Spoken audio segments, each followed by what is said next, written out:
doll, evil Marie. Eva Marie and Nia Jax in that one. Well, again, Nia Jax I have no problem with. I think that she's actually got a little bit of talent, a little bit of potential. Eva Marie She could go far. Yeah, Eva Marie is just like a sinking ship right now. I will say this though, that match she wrestled, I didn't see any botches from her. She's getting better, I think. She's improving, but at such a slow rate right now. Like I would much rather her go to developmental and not be shoved down her throats because she's attractive. I mean, I would much rather her go get trained, get polished in ring, and come back and actually be strong in the ring than to watch her struggle as she tries to find her way through. I mean, we've seen it before in the past. We had it with Trish Stratus, and she just started out as eye candy with Tess and Albert. Yeah. And when she first started, she really wasn't that good. Kelly, same thing. She started out as like a Eve Torres cheerleader. For me too, her and Layla started out as cheerleaders for the crappy ECW reboot. And the whole Extreme Expose thing. Yeah, and they. I mean, I love that. I'm not gonna lie. No, that was cool. You want to let Eva Marie do that? I'm fine with that. Bring Kimberly back from the Nitro Girls. Do the 40-year-old version where she flashes nip. But I mean, so we've had it before where some of these wrestlers or divas or whatever the hell you want to call them. I hate the divas term. I do too. I think it ruined women's wrestling, but. We've seen it before. I mean, I don't want her to do bad. I want her to do good. I want all these guys to do good. But I hope she gets better. Well, only time will tell. Well, actually, I wanted to ask you guys about the name Smart Money. When I first heard about you guys, I saw the name and I'm thinking, okay, this might be interesting. Then I listened to a couple of your guys' podcasts and I'm thinking, these guys are really, really good. But thanks, man. The name Smart Money, where does that originates? Where does that come from? Well, I mean, okay, so you have people, I mean, at this point I feel like the term smart almost has like a negative connotation to it, and it really shouldn't, It's, to go back to clarify everything, there's the people in wrestling that believe that everything that's going on in front of them is real, that believe in everything kayfabe, and those are marks. Kane is really Undertaker. Yeah, Undertaker's really dead, things like that. And the Dudleys are really brothers. Right. Half brothers. Different, what was it, same mom, different dads. My brother testified. Yeah. But, so, there's the term mark, where it's, you're gonna be the one that goes there, and you're gonna cheer for the good guys, and you're gonna boo the bad guys, you're gonna buy all the merch, you're gonna do that kind of thing, and but then the term smart mark kind of came out, where like the way that we kind of look at things is we look at wrestling as an art form. We look at it as live theater, that kind of thing. So we don't really go into we appreciate it for what it is. We actually suspend our disbelief in things just to enjoy a show. Like most people enjoy a TV show, movie, video game, a book, even like things like that. So. The term, then you have the term, smart money, which is, something everybody's heard and stuff. I just kind of squashed them together, and, that's where you got right now. But, like I said, everybody really likes the name for some reason. It was just something that popped into my head, and it just seems to have worked, so. Plus, he really wanted... rolls off the tongue. He really wanted a name to go with that Shane McMahon song. we do have to... Oh, okay. I will say this, and AJ can back me up on this. When we were watching Raw and that music hit, the first thing I thought was, why are they putting our podcast music on? What's going on here? Holy shit, it's Shane McMahon. I was like, oh great, we're going to be getting a cease and desist order pretty soon about, you guys got to stop using that now. I never thought I'd see the day where he came back, but goddamn was I happy when he did. Yeah. Actually, what's also funny is that a lot of times when I look on the show, I see like somebody wearing a T-shirt that says the squared circle on there, and I'm thinking about.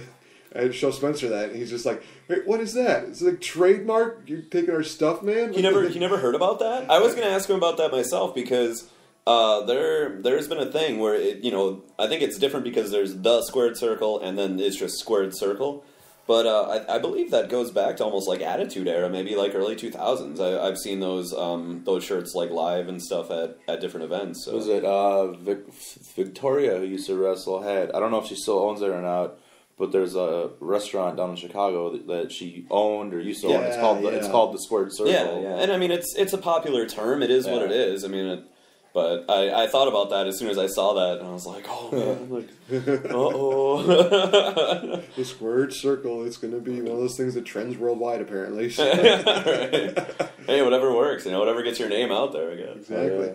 So now we're going to go into things that have been going on with wrestling lately. Let's first talk about the injury list. It just seems like it just keeps piling up. They just had 4 more the other night. Yeah. What's longer, the list of moves that Jericho knows, or the injuries right now in the WWE? I mean, it's close. It's got to be close. It's getting to the point where people are now using that meme of Jericho with his long list of all the wrestling moves he knows, and they're like armbar, current WWE injury list, like.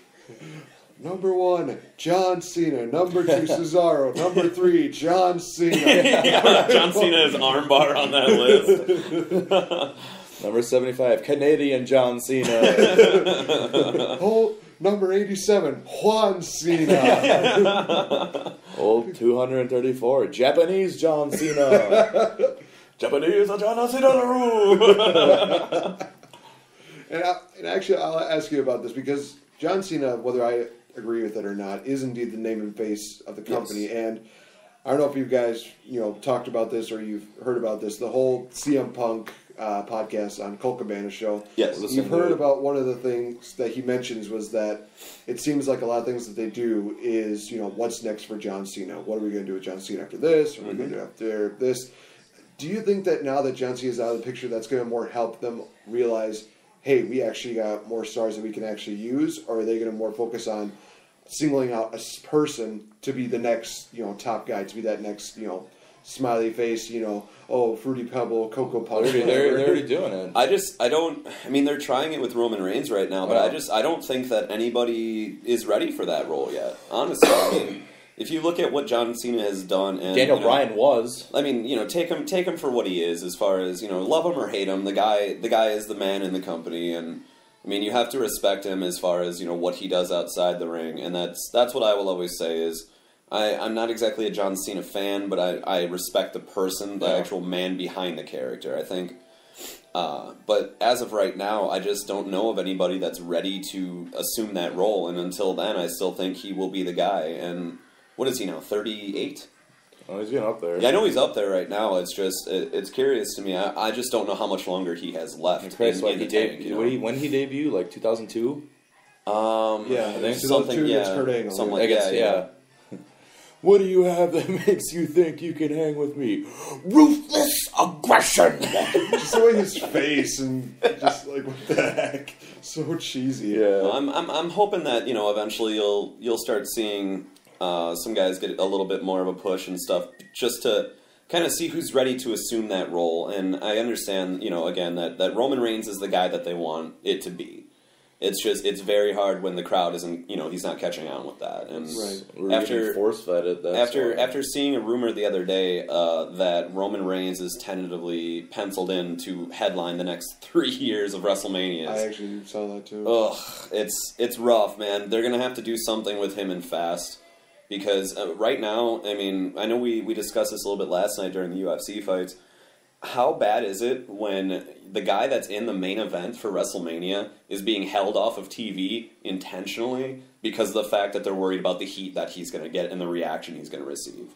He had the surgery and stuff like that on his nose and stuff, which, again, a viable way to keep him out and everything. He was going to do it anyway, but I feel like the recovery from something like that is not as severe. It's not going to take as long as they're actually milking it to be right now, and as of right now, when you have a guy like Dean Ambrose that could step into that role and has stepped into that role and thrived on it right now. And the crowd is eating that up. Exactly. And the main event that we have coming up for Roadblock is something that should have been the main event for WrestleMania. And then it just gives you a little bit better direction after the fact than when you have, say a heel Roman Reigns versus a face Dean Ambrose. That will sell out every arena for months. Mm-hmm. And Hopefully they do find somebody, though, that can actually step into that role and do it well. But until, I don't see it happening anytime soon. Well, let's actually talk about a guy who I think could have the potential to do it, but right now he's still on the sidelines. Cesaro, the master of the Cesaro swing. He's too Swiss, apparently. Yeah. He's too Swiss. Whatever that means. I don't know what that means, but... Well, I think a lot of people need to realize that he's got a lot of potential. He's got a lot of talent. I mean, especially his matches that he had with John Cena. I think he had, 2 matches with Cena? He had a couple. Yeah. He had a couple. Easily match of the year candidates, other than, him and Kevin Owens. His matches with Sami Zayn and NXT were just... Wow. Pretty much anything I've seen him do, he's done so well. Anything that they've asked him to do, he has done. Whether it be being a tag team wrestler, being a singles wrestler, just waiting for that opportunity. But he says all the right things. He does all the right things inside of the ring, outside of the ring. He is a guy that could be, your international face of the company, if you want to do it that way. But I just think until we get to the point where, Vince kind of steps down, I think we're going to still be seeing the same things until that point happens. Well, that's not going to happen until he croaks. Yeah. I mean, as bad as it sounds, I do agree with CM Punk when he dropped that pipe bomb when it was, I honestly think the company is going to be better after Vince is dead. I was just thinking and because he's never actually going to, let go of it. He's always going to have a say in it and, things like that, so... But I do think with the strides that Triple H is making right now, I think when they take over the company... Finish that CM Punk quote, though. What's that? Oh, the doofus But then his doofus son-in-law and his daughter... See, well, it's only because I don't agree with that part of it, because we've seen what he's done with NXT, and we've seen what he's been doing with the talent that he's been bringing in, and there needs to be a torch pass at some point, and it needs to be soon, and... Then I think Cesaro could be a guy like that. Seth Rollins is another one that I think could be that guy. Seth Rollins has already done great things. Yeah. It's it sucks he got injured when he did because things could be so different right now. So a question that I actually have is, when Rollins comes back from his injury, as of right now, I believe they said that Cena, Cesaro, and Seth Rollins are all very ahead of schedule on their recovery. As of right now, I believe it's tentatively May. They were trying to make it seem like Randy Orton was coming back maybe before WrestleMania, but there has not been any confirmation. Yeah, I haven't heard anything on him at all. I mean, you hear about the recovery of these other guys, and then they're actually down in Florida at the developmental center, actually in ring, getting back into shape to come back. But when Rollins comes back in May, I mean, because of this whole thing right now with him getting hurt at such a bad time. When it should have been, the main event was going to be for WrestleMania. It was going to be Triple H versus Seth Rollins.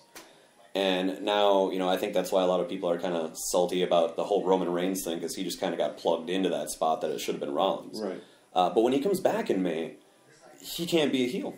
There's no way that he can be a heel, because the reaction that he's going to get is going to be absolutely off the charts. Well, also, when he comes back, I'm pretty sure the Authority is going to be gone, and Shane McMahon will be running Raw. Right. So if there is the brand split, I'm just curious to where he goes. I would think Raw, because that's your flagship, but I mean, who knows? Well, let's actually go into that, because there was something else I wanted to go into about the brand split. I actually like the idea of it because they actually created more stars. But what are your guys' thoughts on? Something we've talked about many times. We've done shows about this. We actually did a mock draft at one point episode where I was Raw, you were SmackDown. I was Raw and you were SmackDown. Yeah, one of the two, either way. But we did an actual. And you were Teddy. I don't want to have to do that weird dance, look like a damn turtle. But we did it just a mock draft and stuff, and then just to kind of see what it would be, and even the guys that were hurt and stuff like that, you would still draft them knowing that they would be coming back at this point. So we would say that we would keep the roster for a year and kind of just see how it would turn out. But I mean, going back to when they actually did have the brand split the last time, was that 06? I think it was 06 or 07. Yeah, it was a while back. Well, I'm trying to think because they used to have the SmackDown versus Raw games. Yeah, that's why I think it was 06, 07, somewhere around there. But and I want to say 07. I loved it because it gave you so many more opportunities to make stars on each show, and then you also had the cross promotion part of it where you could have champion versus champion matches. You could, then you actually had things like bragging rights and stuff where you actually had a pay-per-view just centered around having matches that you wouldn't normally get to see, and so it just made it feel bigger and better every time that they would do something like that. Yeah, I think the problem only with bragging rights is that they always had SmackDown winning just because they didn't think they had like any momentum or anything like that. And I'm thinking to myself, SmackDown has been like killing in the ratings, probably better than Monday Night Raw half the time. It's just if it was live. If it was live, I would actually probably watch it. But because of the fact that it's recorded, spoilers come out on Tuesdays. Right. The show doesn't come on until Thursdays by that point. I will tune in if there's something that looks interesting through the spoilers. And like Dolph Ziggler super kicking The Miz with a pumpkin on his head. I loved it. I marked out so hard for that.